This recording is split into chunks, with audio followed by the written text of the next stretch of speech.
umutima nubwo twaba tunyura muri gerageze hari byinshi byatuma dushima.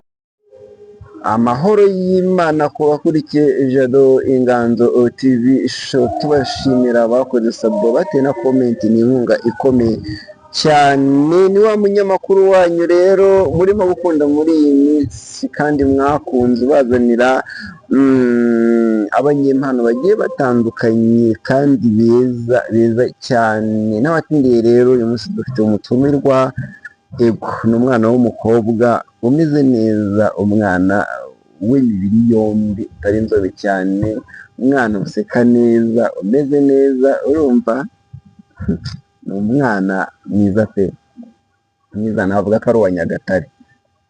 Ego katume ikaze rero kugira ngo yibwire abakurikiye Jado Inganzo TV show icyo mbakundishije. Afite impano yo kuririmba, impano irenze umuntu. Urumva impano ye, wandike muri comment, ibiremewe uvuga ati arashoboye, niba atanashoboye nabyo ubyandike. Comment irakenewe kugira ngo ubutaha nyine agire icyo akosora. Ni umwana ufite intumbero nziza yo gukora umuziki, ntabwo arabitangira. Twabiganiriye mu gikari, abimbwiraho, ambwira ko afite intumbero yo gukora umuziki, kuririmba, ariko arashaka kugira ngo nyine yumve ese mumubwire se arashoboye cyangwa ntagashoboye. Utere kuri comment uba atarashoboye, niwumva ashoboye ubivuge, kandi nabwo nimba harimo ikibazo niyo comment nayo irakenewe. Tugwaye ikaze kuri Jado Inganzo TV show. Murakoze cyane ko mukaze. Kandi gusuhuza abakunzi ba Jado Inganzo TV show, kugira amahoro y'Imana. Turavugana na Ishimwe Yvonne. Murakoze kunyakira kuri Jado Inganzo TV show, kandi bishimiye kuba umutumirwa uyu munsi. Murakoze cyane. Murakoze cyane Yvonne. Ego mu kanya nubishivugamo akarundi, ese uri umurundi cyangwa uri umunyarwanda? Njya nkunda kumva ukivuga, ese wavukiye i Burundi cyangwa uri umunyarwanda? Navukiye mu Rwanda, njye ndi umunyarwanda. Ego gusa nuko nkunda ururimi rw'ikirundi, ariko usanga ndi umunyarwandakazi. Ego wambwiye rero ko ufite impano, rero isanzure kuri Jado Inganzo TV show. Turirimbira akaririmbo kamwe, nyuma yako turongera twiganire hano kuri Jado Inganzo TV show. Turaganira, turatarama bigatinda, ni mu rugo aba ari ukwisanzura. Ngaho rero isanzure. Ogo murakoze cyane. Nk'uko babivuze, impano yo kuririmba kandi ndabikunda cyane. Hari umuhanzi uririmba indirimbo za gospel nkunda gukurikira cyane, yitwa Mbonye. Indirimbo nkunda yitwa Twicaraga ku migezi y'i Babuloni. Ndirimba akantu gatoya. ego Twicaraga ku migezi y'i Babuloni, tukarira twibutse iwacu, imitima yacu yari yuzuye agahinda, kuko nta mutabazi twari dufite. Twasaga nk'abarota ko dutashe, amarira atemba kubera ibyishimo. Nyagivuga ndayirahiye, ubwo yari nk'isambagira. Murakoze cyane. urakoze cyane cyane rwose. Uririmbye neza, ufite ijwi ryiza. ese Israel Mbonyi umufata gute nkawe ubwawe mu buzima bwawe? Ese wamukunze kuva ryari, byageze gute? Murakoze.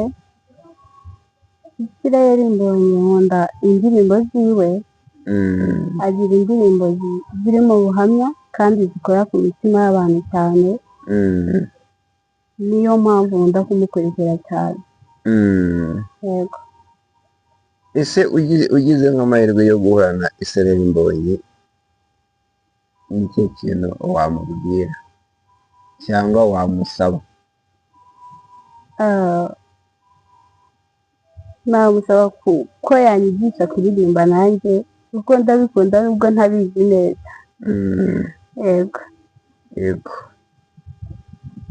Yvonne, uri umukobwa ukiri mutoya kandi umukobwa ufite intumbero y'ejo hazaza nziza kandi ushaka kugera kure ahatandukanye, ukunda ufite gahunda yo gukora indirimbo zo kuramya no guhimbaza Imana.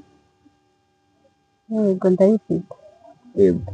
Ese mu basitari bagiye batandukanye baririmba gospel, hari abasitari benshi, hari Israel Mbonyi, hariho na ba Theo bose babireba, hariho n'andi matsinda agiye atandukanye. Ese ni abahe uvuga ati abangaba bararirimba nyine nkumva ni abaroromodo banjye?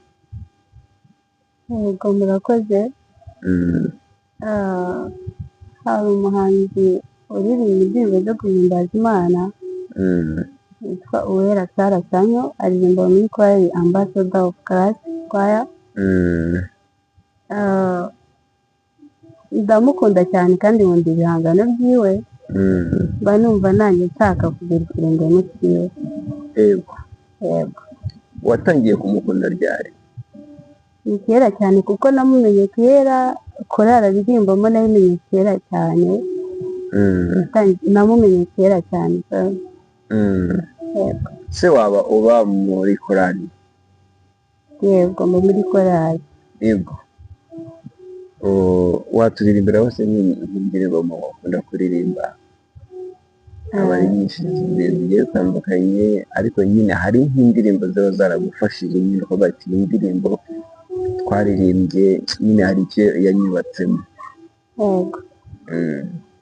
Irahari, nta kibazo nayiririmba.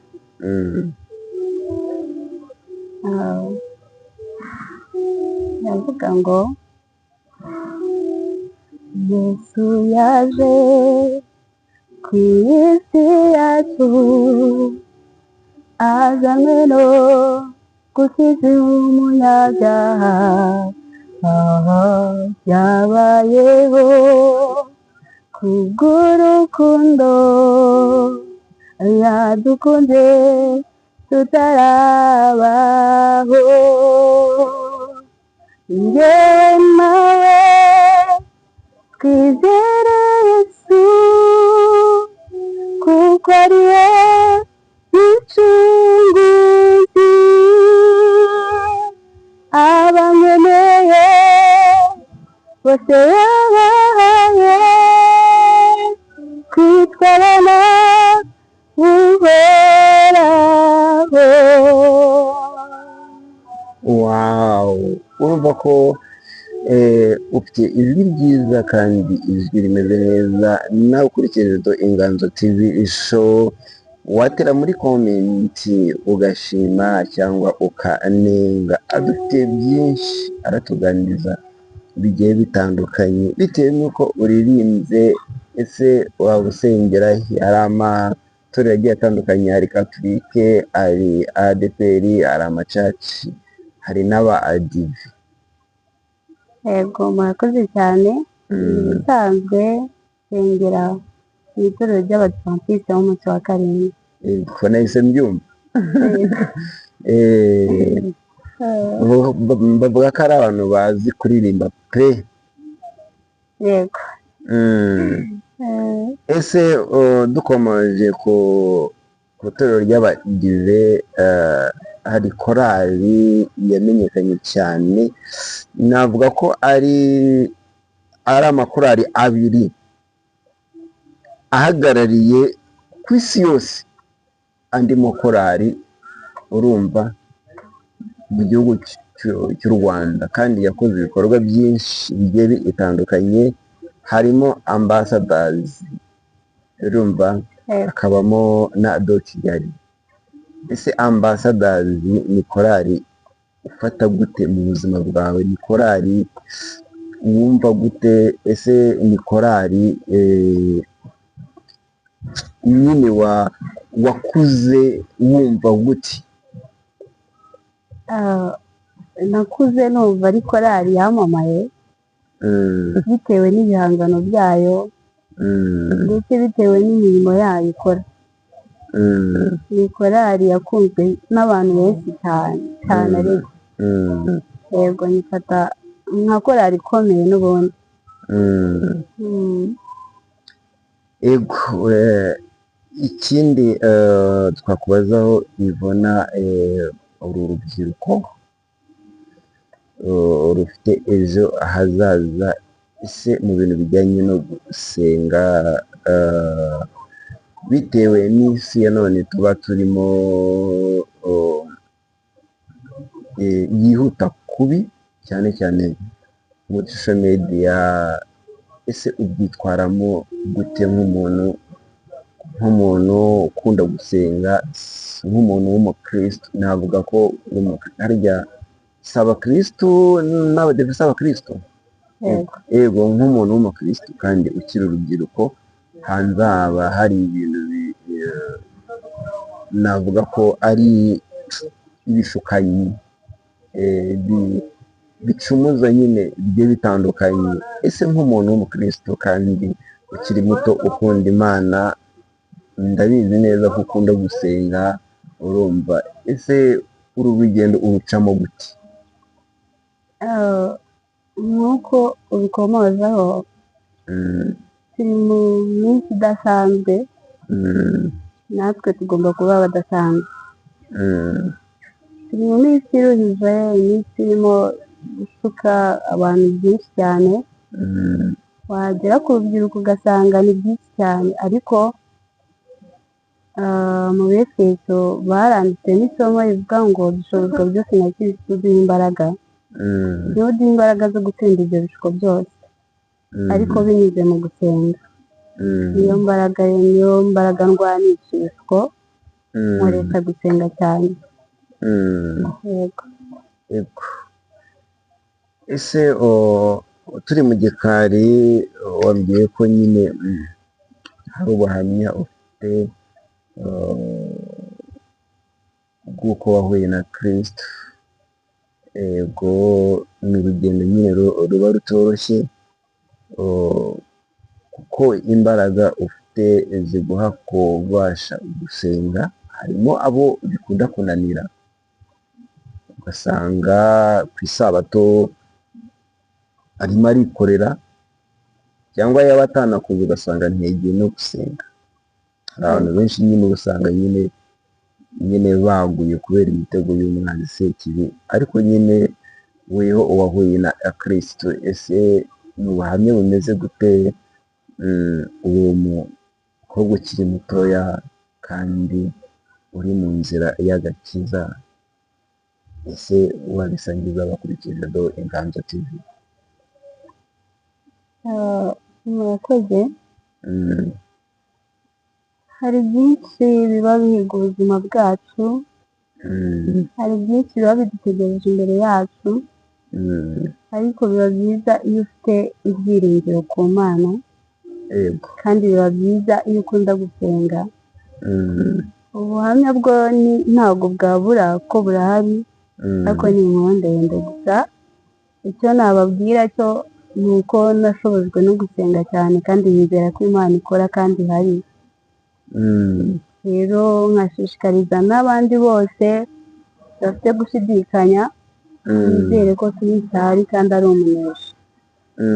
Niwe uzababashisha kunesha ibyago byose bahura nabyo, ndetse n'ibigeragezo byose bibari imbere. Hari igihe umuntu ashyikamo nyine ugasanga yihebye, akigunga, akarira nyine akumva Imana yamwanze.